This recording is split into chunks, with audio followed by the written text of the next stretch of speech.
बूढ़ी अम्मा, आपके हाथ की रसोई वाकई बहुत स्वादिष्ट है। मुझे तो बहुत अच्छा लग रहा है। बेटा, तुम जब जब मेरे यहाँ आते हो तो मुझे बहुत अच्छा लगता है। मेरा तो कोई बेटा नहीं है, इसलिए तुम्हें ही अपना बेटा मान बैठी हूँ। बस आपकी कृपा बनी रहे अम्मा। अच्छा, ये देखिए, मैं आपके लिए एक सोने का हार लाया हूँ। देखिए तो पसंद आया कि नहीं आया? देखिए देखिए, ध्यान से देखिए। बहुत सुंदर लग रहा है। तुम मेरे लिए इतना कुछ करते हो, सच में मुझे बहुत अच्छा लगता है। लेकिन एक बात तो बताइए बूढ़ी अम्मा, आप इन कीमती चीजों का करती क्या है? मतलब मुझे इस पर थोड़ा शक होता है कि माजरा क्या है। मैंने कुछ गलत नहीं किया बेटा। तुम इतना जान लो कि मैं जो कुछ भी कर रही हूँ किसी अच्छे काम के लिए ही कर रही हूँ। अच्छा ठीक है, मैं आप पर जोर नहीं डालूंगा। अगर आप नहीं बताना चाहती तो कोई बात नहीं, मत बताइए। लेकिन आप जानती हैं कि मैं जब तक जिंदा रहूंगा कोई भरोसा नहीं। पुलिस तो मेरे पीछे ही पड़ी है ना। बेटा, थोड़ा संभल कर रहना। अगर तुम्हारे जैसे अच्छे इंसान को कुछ हो गया तो मेरा दिल टूट जाएगा। अरे अब क्या कहूँ, इस दुनिया में अच्छे लोगों की कोई कदर नहीं है बूढ़ी अम्मा। बचपन में माँ को खो दिया, क्या कभी सोचा था कि आपको अपनी माँ की तरह पाऊंगा? खैर, जो किस्मत में लिखा है वही होगा। अब मुझे और रुकना नहीं चाहिए। पर बेटा, इस वक्त कैसे जाओगे? बाहर तो तूफान और बारिश है। इतनी मुसीबत में बाहर जाना जरूरी है क्या? अरे नहीं बूढ़ी अम्मा, सुख तो मेरी किस्मत में है ही नहीं। जब तक जिंदा हूँ यूं ही छुप छुप कर सिर छुपाने की जगह तलाशनी होगी। चलिए, आप अपना ख्याल रखिए, अब मैं चलता हूँ, है ना? हाँ, आशीर्वाद दीजिए। हाँ चलिए, अब मैं जाता हूँ। मंगल सिंह बूढ़ी अम्मा के घर से निकल गया। उधर किसी ने नहीं देखा बारिश में भीगते हुए। अंधेरे में एक पेड़ के नीचे से कोई उन्हें चुपचाप देख रहा था। सुबह होते ही बूढ़ी अम्मा चोरी छुपे वो सोने का हार लेकर सुनार राघव की दुकान पर पहुंची। अरे बूढ़ी अम्मा, आइए आइए, बताइए क्या बात है? एक नया हार लाई हूँ, जरा देखो बेटा, इसके कितने पैसे मिल सकते हैं? ये क्या मामला है बूढ़ी अम्मा? रोज रोज तुम ये नए नए हार कहाँ से ला रही हो? कहीं चोरी चकारी तो नहीं कर रही इस उम्र में? नहीं रे बेटा, इस बुढ़ापे में देखने सुनने वाला कोई नहीं, इसलिए जो कुछ भी जमा किया था सब बेचकर खाने का इंतजाम कर रही हूँ। नहीं बूढ़ी अम्मा, तुम जितनी सीधी दिखती हो उतनी हो तो नहीं। तुम्हारे पास तो लगता है कि मुझसे भी ज्यादा दौलत है। क्या सोच रहा है बेटा? अरे नहीं, बस आपके लिए दुखी हो रहा हूँ।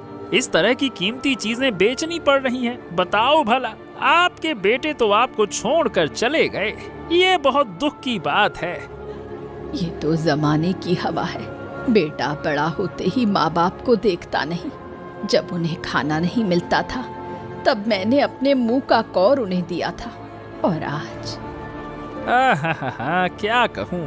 खैर, अब इन बातों को याद करके दुखी होने से क्या ही फायदा। देखो अम्मा, ये हार तो मैंने देख लिया। इसके लिए मैं आपको 5,000 रुपए दे सकता हूँ। चलेगा तो बताओ, नहीं यहाँ से चले जाओ। मुझे तो हिसाब किताब समझ नहीं आता बेटा, जो तुझे ठीक लगे वही कर। अच्छा ठीक है, आप बैठिए, मैं पैसे लाकर देता हूँ। उधर आदित्य की सुबह देर से उठने की आदत है, लेकिन आज तो दोपहर हो गई, फिर भी वो सोया रहा। इसी बात पर उसकी पत्नी दीप्तिका ने जोर जोर से चिल्लाना शुरू कर दिया। रात को घूमने चले जाते हो और दिन में पड़े पड़े सोते हो। हर दिन का यही बना रखा है। अब तक नींद नहीं खुली? माँ, आप क्यों चिल्ला रही हो? पापा थोड़ी देर सो रहे हैं, उन्हें सोने दो ना। आपकी ये सुबह सुबह की चिल्पाव मुझे बिल्कुल पसंद नहीं। तू बिल्कुल चुप रहेगी। जैसा बाप वैसी बेटी, दोनों के दोनों निठल्ले। अरे क्या हो गया भाग्यवान? अरे तुम इस तरह सुबह सुबह क्यों चिल्ला रही हो? तुम्हारा दिमाग खराब हो गया है क्या? सवाल तो मुझे करना चाहिए।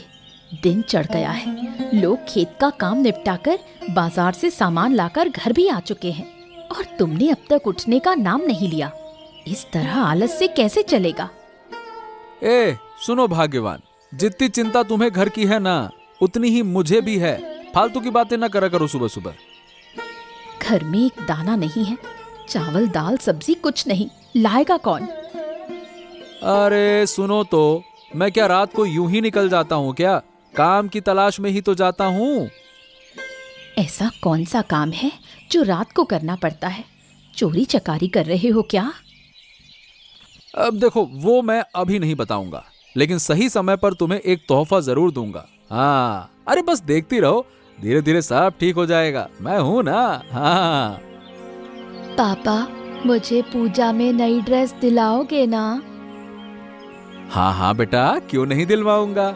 ऐसी बढ़िया ड्रेस दिलवाऊंगा कि पूरा गांव देखेगा तो हैरान रह जाएगा। हाँ। इतना भाषण देने की जरूरत नहीं। 2 पैसे लेकर आओ पहले। जल्दी जाकर चावल दाल लाओ, नहीं तो आज खाना नहीं बनेगा, कह देती हूँ। हाँ हाँ, अभी जाता हूँ और सब लेकर आता हूँ, चिंता मत करो। हाँ। प्रणाम बाबू, कैसे हैं आप? अरे मैं तुझे ठीक से पहचान नहीं पाया। हाँ हाँ हाँ हाँ हाँ, याद आया, तुम वही स्वर्णकार राघव हो ना? बाबू, आपने बिल्कुल सही पहचाना। दरअसल उम्र बढ़ रही है ना, इसीलिए कभी कभी कुछ दिमाग से खिसक गायब हो जाता है। तो ये बताओ भाई, अचानक कैसे मेरे पास आए हो? अब आपकी थोड़ी जरूरत थी बाबू, मतलब आपसे कुछ बातें करनी थी। अच्छा, लो भाई मैं बैठा हूँ, करो बातें। और बताओ तुम्हारा क्या हाल चाल है? मजाक कर रहा हूँ। अच्छा एक काम करो, यहाँ मेरे सामने आकर बैठो, फिर तुम्हारी बातें सुनता हूँ। आओ। हाँ, अब बताओ राघव, क्या बात है? बाबू, आप जरा ठीक से सोच कर बताइएगा, इस गांव में क्या आपके अलावा कोई और अमीर था? मतलब मैं धनवान लोगों की बात कर रहा हूँ। ये क्या बात कर रहे हो राघव? मेरी जितनी संपत्ति और प्रतिष्ठा है इस गांव में किसी की नहीं है। इस गांव क्या, पास के 4-5 गांवों में भी कोई ऐसा नहीं मिलेगा। लेकिन तुम अचानक से ये सवाल क्यों कर रहे हो? उसका एक कारण है बाबू। असल में हमारे गांव की वो बुढ़िया जो जंगल के किनारे अकेली रहती है, वो हर महीने कम से कम 2 बार मेरे पास कीमती चीजें बेचने आती है और मुझसे पैसे ले जाती है। ओह, कीमती चीजें? मतलब कौन सी चीजों की बात कर रहे हो?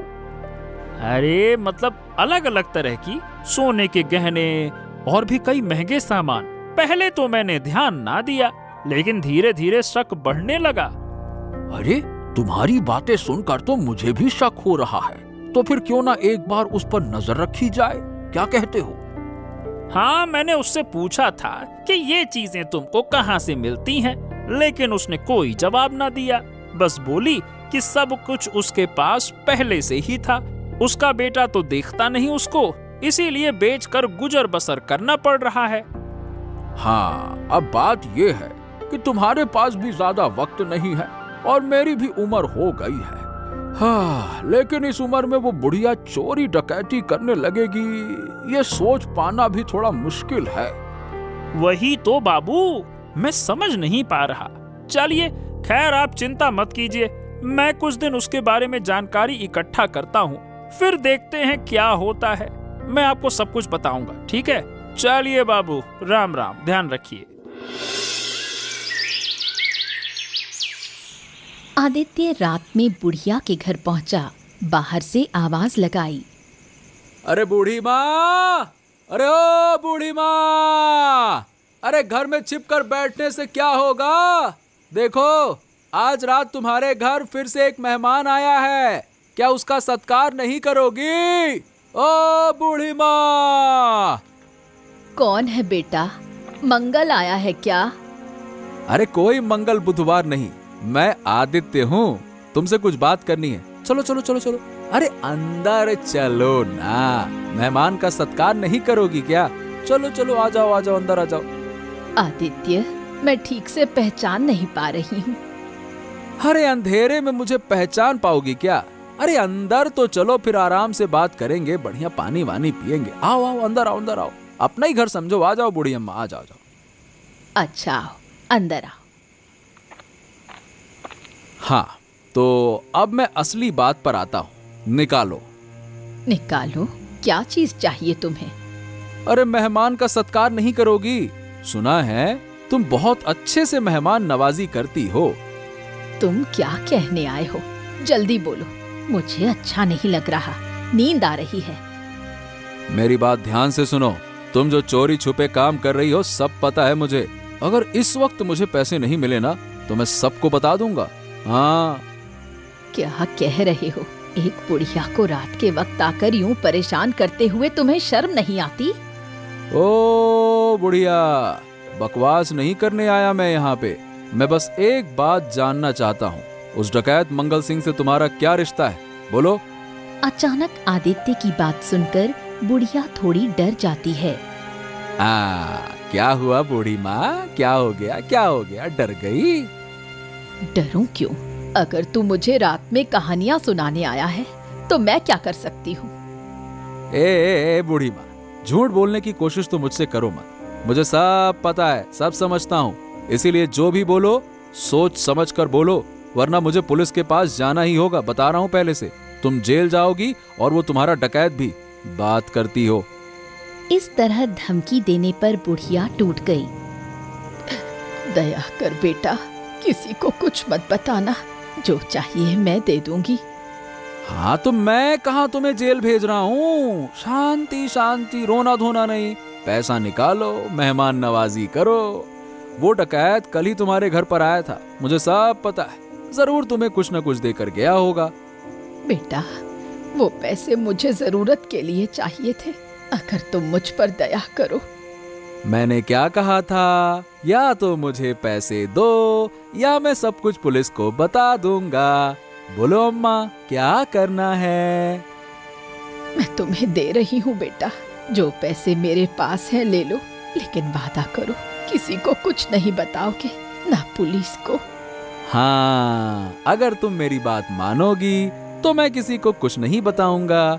लेकिन अगर जरा सी भी गड़बड़ हुई ना तो मेहमान नवाजी में कमी मत रखो। मैं अपनी जबान बंद रखने में कमी नहीं रखूंगा। चलो राम राम। ये आप क्या कह रहे हैं? दरअसल हमारे आसपास के गांवों में भले ही चोरी डकैती की घटनाएं ना हुई हों, लेकिन कुछ समय से अमीर लोगों के घरों से बहुमूल्य वस्तुएं गायब होने की शिकायत हमें मिली है। अब देखिए, हमने तो आपको सब कुछ बता दिया, अब आप सोचिए क्या करना है।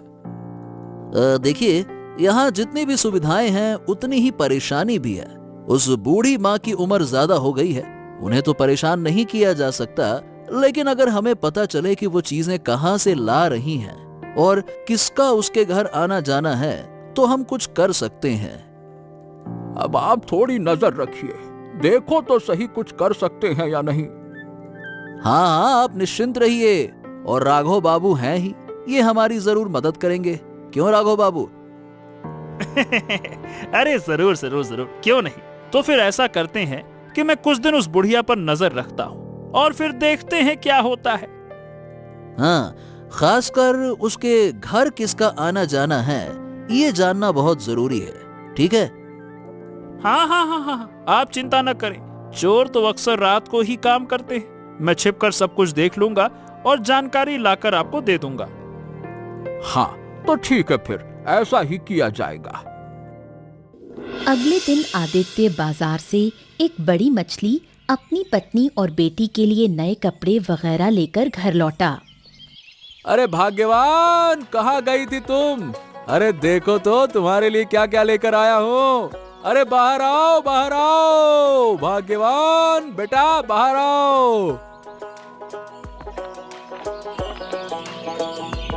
ये क्या? तुम इतने सारे सामान लेकर आए हो? मुझे तो यकीन ही नहीं हो रहा। अरे गजब करती हो, अब तुम इस पर यकीन नहीं करोगी। वाह, जब घर में बैठा रहता हूँ चुपचाप तो तुम्हारे ताने सुनने पड़ते हैं। अब जब ये सब कुछ लाया हूँ तो जरा भी खुश नहीं हो, फिर भी ताने मार रही हो। ये क्या बात हुई? अरे नहीं नहीं, खुश क्यों नहीं होंगी? तुम तो हमेशा उल्टा ही समझते हो। पापा, मेरे लिए नया कपड़ा लाए हो? हाँ मेरे बच्चे, क्यों नहीं लाऊंगा, सबके लिए कुछ ना कुछ लाया हूँ ना। अच्छा भाग्यवान, अब देर मत करो, ये लो मछली और जल्दी से खाना बना दो। हाँ। लेकिन तुम्हें इतने पैसे कहाँ से मिले? अरे उस दिन तुमने कहा था ना कि मैं रात को वक्त बर्बाद करता हूँ, और मैंने क्या कहा था, मैं काम पर जाता हूँ। अब तो यकीन हुआ ना। अब कहीं तुम फिर से ये मत समझ लेना कि मैं चोरी करता हूँ। मैं ऐसा क्यों सोचूंगी? तुम तो हमेशा झगड़े की शुरुआत करते हो। हाँ बड़ी आई, तुम्हारे सवाल सुनकर तो यही लगा पैसे कहाँ से आए। अरे भाई, मैंने खुद कमाए हैं, उसी से सब ये लेकर आया हूँ। चलो। ठीक है, इतना बोलने की जरूरत नहीं। तुम आराम करो, मैं खाना बनाती हूँ। पापा, एक कपड़े से कुछ नहीं होगा, हर महीने नया चाहिए। अरे सब होगा बेटा, तुम चिंता मत करो, सब होगा।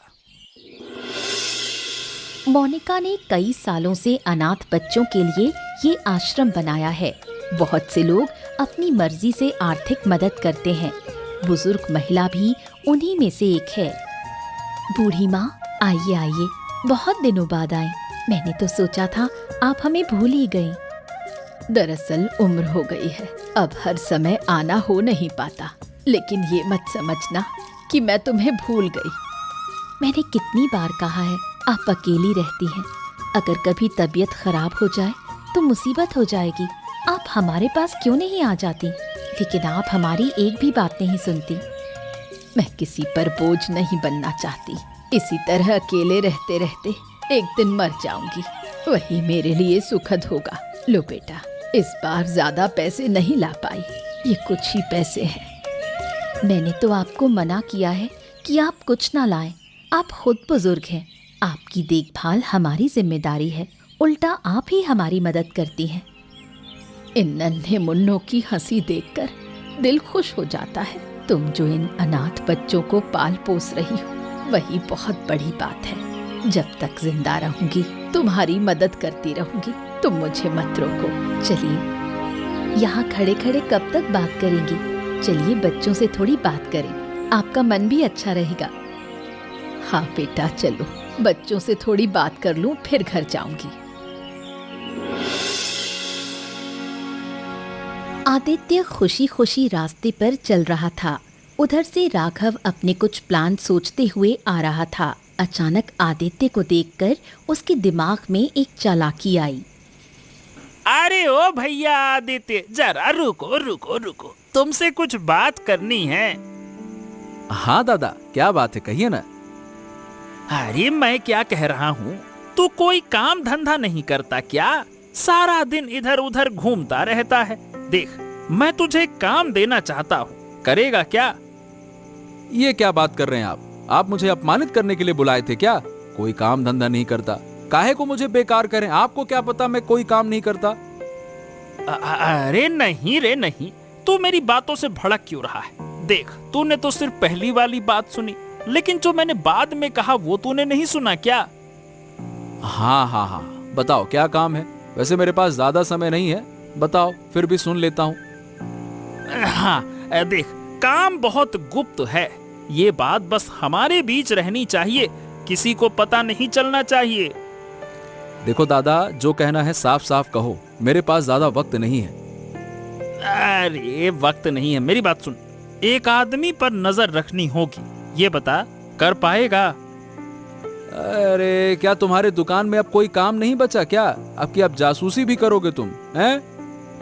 ये फालतू की बातें क्यों कर रहा है? मेरे पास बहुत काम है। हाँ तो फिर औरों को परेशानी में क्यों डाल रहे हो? अरे मैंने कब तुझे परेशान किया? उल्टा मैं तो तुझे काम दे रहा हूँ। अगर तुझे बुरा लगता है तो मैं क्या करूं भाई? अब क्या किसी से काम के लिए पूछना भी बुराई हो गई क्या? ए दादा देखो, पहली बात तो मुझसे ऐसी फालतू की बातें ना करो और मुझे ऐसे फालतू के काम मत दो। मैं किसी पर नजर नहीं रख सकता, क्या मैं जासूस बन जाऊं क्या? अब गजब बात करते हो।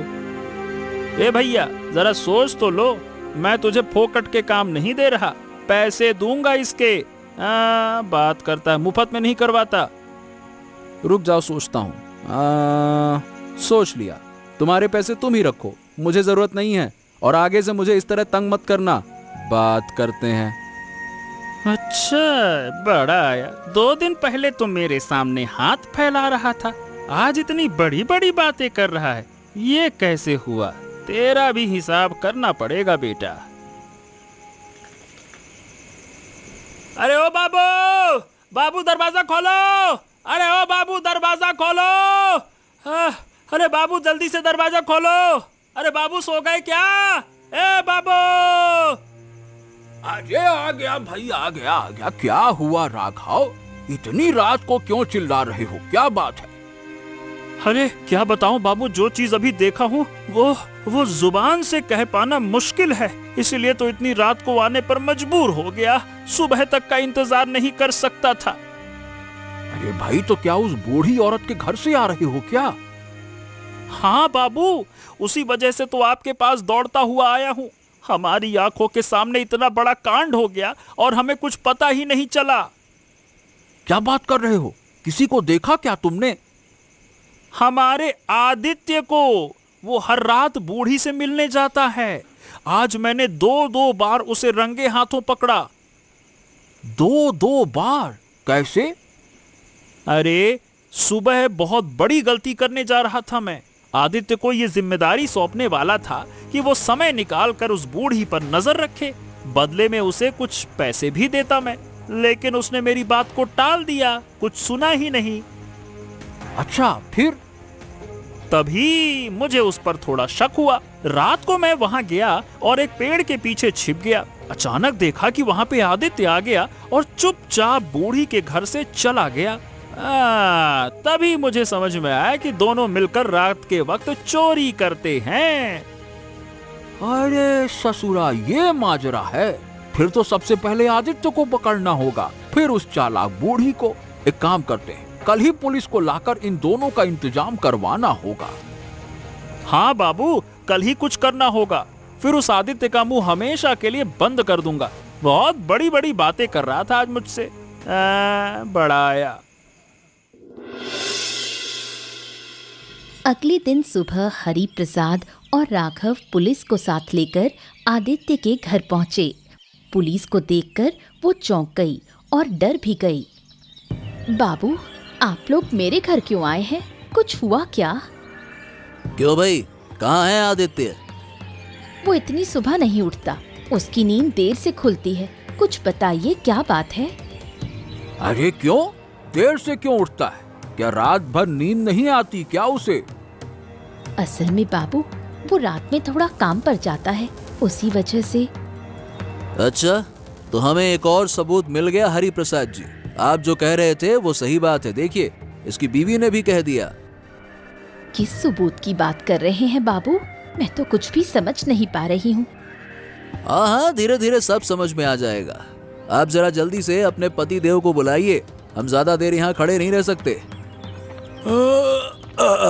क्या हो गया? इतनी बातें किस लिए हो रही हैं? अरे बाबू, आप लोग यहाँ? देखिए बाबू, चोर खुद ही सामने आ गया। अभी इसे पकड़ लीजिए, पकड़िए दरोगा साहब इसको। अरे क्या हो गया? मैं कुछ समझ नहीं पा रहा हूँ। आप लोग मुझे इस तरह से पकड़ क्यों रहे? मैंने क्या कर दिया? देखो, ये सब थाने जाकर पता लग जाएगा। जल्दी से चलो, मुझे तुमसे बहुत सारी बातें करनी है। चलो।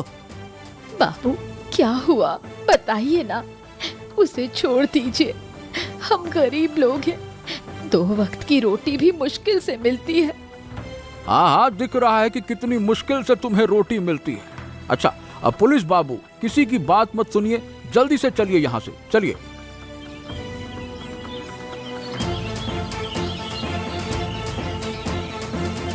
मैं सच कह रहा हूँ बाबू, कृपया करके मुझे छोड़ दीजिए। मैं कुछ नहीं जानता। आप जो कह रहे हैं, मैं वैसा इंसान नहीं हूँ।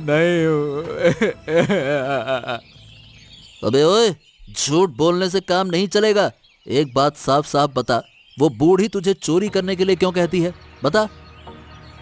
बाबू मैं सच कह रहा हूँ, मैं कोई चोरी बोरी नहीं करता। मैं और वो बूढ़ी मुझे चोरी करने के लिए नहीं कहती है।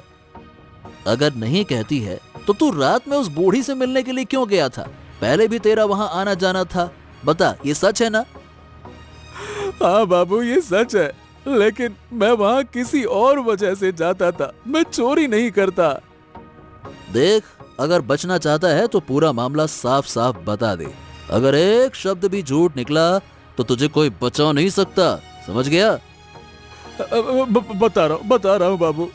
असल में कुछ दिन पहले एक रात मैं काम से लौट रहा था, दिन भर काम नहीं मिला था तो बहुत परेशान था। अचानक उस बूढ़ी के घर के पास आया तो देखा एक डाकू जैसा आदमी उसके घर में घुसा है। डाकू? हाँ बाबू, मैं तो यही समझा। मैंने सोचा बूढ़ी मुसीबत में है, इसीलिए उसकी जान बचाने के लिए आगे गया। लेकिन जब पास पहुंचा तो मैंने देखा कि दोनों हंस रहे हैं, बातें कर रहे हैं, खाना खा रहे हैं। मैं तो बहुत चौंक गया। फिर पूरा मामला मुझे समझ में आ गया। उसका नाम मंगल सिंह था, एक कुख्यात डाकू। जाते वक्त वो बूढ़ी को सोने का हार दे गया। कहीं तू कहानी तो नहीं बना रहा?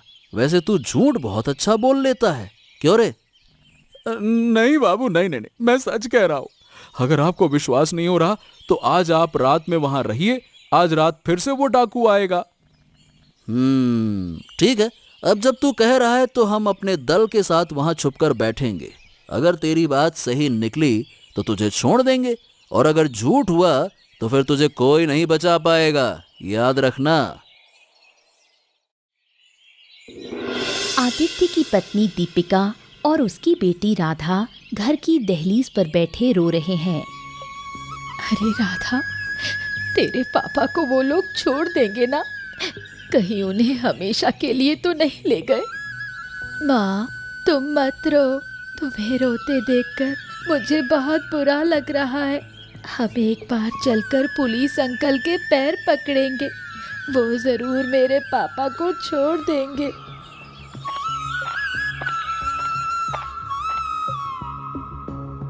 दीपिका, सुना है कि आदित्य को पुलिस उठाकर ले गई है। हाँ बूढ़ी अम्मा, सुबह सुबह आकर उसे उठा ले गए। मैं कुछ भी नहीं कर पाई। पर क्यों, उन्होंने कुछ बताया? कहते हैं कि मेरा पति रात को चोरी करता है, इसलिए उसे पकड़ कर ले गए। इसका मतलब वो लोग हमें छिप छिप कर देख रहे थे। नहीं, अब मुझे कुछ करना ही होगा। आज रात मंगल को सावधान कर दूंगी कि वो यहाँ ना आए। बूढ़ी अम्मा, मेरा घर बर्बाद हो जाएगा। अब मैं क्या करूं? कुछ तो बताइए। चिंता मत कर बेटी, तुम्हारे पति को वो जरूर छोड़ देंगे। मुझे पूरा विश्वास है कि वो निर्दोष है। आपको पता है अम्मा, मैंने बहुत समझाया उन्हें, लेकिन उन्होंने मेरी एक न सुनी। पुलिस वालों को शक था, इसलिए उठा ले गए। अब हमें उन्हें साबित करना होगा कि आदित्य किसी बुरे काम में शामिल नहीं है। मैं खुद पुलिस से बात करूंगी। जरूरत पड़ी तो मैं जो जानती हूँ सब कुछ बताऊंगी। आपका बहुत धन्यवाद बूढ़ी अम्मा। सुबह से कोई भी हमारे पास नहीं आया, सब हमसे दूर हो गए हैं। बहुत अकेलापन महसूस हो रहा है। ऐसे ही होता है बेटी, मुश्किल समय में कोई साथ नहीं देता, और फिर पुलिस का मामला हो तो सब डर जाते हैं। तुम मत रो, मैं देखती हूँ क्या किया जा सकता है।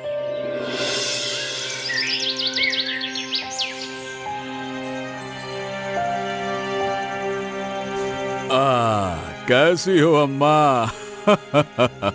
लो, फिर आ गया तुम्हारे हाथ की बनी रोटियां खाने। आज मौसम थोड़ा ठीक है। पर बेटा, इधर बहुत मुसीबत में हूँ, मुसीबत से निकल ही नहीं पा रही। मुसीबत? कैसी मुसीबत? बताओ ना, मैं सब ठीक कर दूंगा। क्या मुसीबत है? जो तुम मेरे यहाँ आते हो, उसे गांव के एक लड़के ने देख लिया था। अब उसी पर चोरी का शक करके पुलिस उसे उठा कर ले गई है। क्या? ये कैसे हुआ? लेकिन मैं तो चुपचाप आता था, किसी को पता कैसे चला? शायद उसने एक बार देख लिया होगा, फिर हर दिन पैसे लेने आता था। मुझे धमकाता था। मैं कुछ नहीं कह सकी। ओहो, लेकिन तुमने आज तक मुझे बताया नहीं। और जो जेवर तुम मुझसे लेकर बेचती थी, उनका क्या करती थी? बेटा, यहाँ एक अनाथ आश्रम है, मैं वहाँ सारा पैसा दान कर देती हूँ। मुझे धन का कोई लालच नहीं। तुम जो देते हो वही मेरे लिए काफी है। अम्मा, अम्मा, तुम तो सचमुच महान हो, धन्य हो, धन्य हो। मैं तो तुम्हारी हालत देखकर तुम्हें दान देने आता था, लेकिन अब जब इतनी बड़ी बात पता हो गई है तो क्या किया जा सकता है? कुछ नहीं किया जा सकता और कुछ करने की जरूरत नहीं है। अब जो करना है हम करेंगे। दोनों को हमारे साथ चलना होगा। माफ कीजिए बाबू, उसे मत ले जाइए, रहम कीजिए। तुम्हें शर्म नहीं आती? एक बुजुर्ग होकर एक डकैत को छुपा रखी हो, हैं? बाबू, एक बार मेरी बात सुनिए। अम्मा की कोई गलती नहीं है। पुलिस वाले, मेरी बात सुन। सारी गलती मेरी है। जो कहना है मुझे कह, मुझे ले जाओ, समझे? अरे तुम्हें तो जरूर ले चलेंगे मंगल सिंह। तेरे बारे में बहुत सुना है। तू तो गांव के जमींदारों की जान का दुश्मन बना हुआ है। हाँ हाँ, तो पकड़ो ना, पकड़ो, तुम्हें इनाम मिलेगा। लेकिन अम्मा को छोड़ दो, वो निर्दोष हैं। वो हमारी अम्मा हैं, उनको कुछ हुआ तो फिर याद रखना। बाबू, वो डकैत हो सकता है, पर उसका इरादा बुरा नहीं है। मतलब वो चोरी किया हुआ सामान कहाँ देता है, तुम जानती हो? गांव के जुल्मी जमींदारों से सामान चुराकर वो गरीबों में बांटता है। आप जांच कर सकते हैं। और वो तुम्हें जो जेवर देता था? अनाथ आश्रम को दान हो जाते थे। अम्मा उन्हें बेचकर दान करती थी, दान। अच्छा, कुल मिलाकर फिर तो तुम लोग अच्छा काम कर रहे हो। मैं भी गरीब घर का हूँ और जानता हूँ कि ये जमींदार कैसे होते हैं। ठीक है, मैं तुम लोगों पर भरोसा करता हूँ। जो कर रहे हो करते रहो। बाबू, एक अनुरोध है, कृपया आदित्य को छोड़ दीजिए। हाँ, जरूर छोड़ देंगे, लेकिन शायद वो तुम्हें धमकाकर पैसे वसूलता था, इसीलिए उसे थोड़े दिन जेल में रहना होगा। अरे वाह वाह वाह वाह, उम्मीद नहीं थी कि आप ऐसे पुलिस वाले होंगे। कोई और होता तो इनाम के लालच में मुझे जरूर पकड़ लेता। मैं तो आपका धन्य हो गया। मैं जानता हूँ कि गरीब होना क्या होता है मंगल सिंह। बहुत अच्छा। 2 दिन बाद जब आदित्य रिहा हो गया तो हरिप्रसाद और राघव दोनों थाने पहुंचकर गुस्से में आग बबूला हो गए। अरे तुम्हारी हिम्मत कैसे हुई उसे छोड़ने की? जो किया सही किया। क्या अब तुम्हारी इजाजत लेनी पड़ेगी क्या? है? पुलिस वाला हूँ मैं। अरे जुबान संभाल कर बात कर पुलिस वाले, जानता है तू किससे बात कर रहा है? अगर ज्यादा बोले तो मंगल सिंह का अगला निशाना तुम हो सकते हो। वो जमींदारों को निशाना बनाता है। एक दिन उठोगे तो देखोगे सारा सामान गायब है। अच्छा, तो तू हमको धमकी दे रहा है? धमकी नहीं, चेतावनी दे रहा हूँ। संभल जाओ वरना बाद में पछताओगे। अरे बड़ा आया मुंह चलाने वाला। चलो हरिप्रसाद जी, इनसे बहस करके कोई फायदा नहीं। कहीं ऐसा ना हो कि खुद भी लुट जाएं। मेरी भी दुकान है, वो भी सोने चांदी की। चलो चलो चलो। इन लोगों को इंसानियत से कोई मतलब नहीं, पर अपने सोने चांदी की बहुत चिंता है। अच्छा है, अच्छा है। दोनों बिना कुछ कहे वहां से चले जाते हैं। पुलिस इंस्पेक्टर मन ही मन मुस्कुराता है।